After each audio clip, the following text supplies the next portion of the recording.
जय श्री जगन्नाथ महाप्रभु आपण मानक आज सातटी मंत्र विषय कहबी। ये सातटी मंत्र आपनकर जीवन शैली को परिवर्तन करदेव।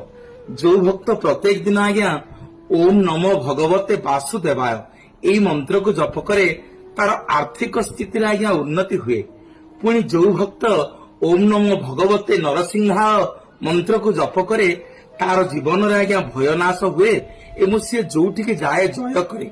जो भक्त आज्ञा ओम नमो भगवते वायु जलनाय जप करे तार सी जोठिक जाए तार शत्रु नाश हुंती एवं तार संकट नाश हुए।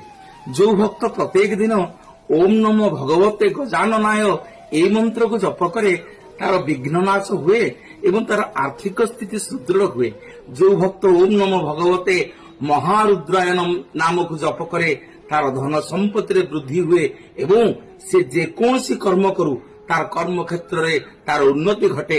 एवं जी ओम नमो भगवते कुबेराय जप करे तार ऐश्वर्य भोग करे तार जश ख्याति बढ़े एवं तार ऋणमुक्ति हुए। करज करथिले ताकू कुबेर ऋणमुक्त करती। जो भक्त ओम नमो भगवते जगन्नाथ जप करे ताकू प्रति क्षेत्र में तार मंगल हुए। जय जगन्नाथ।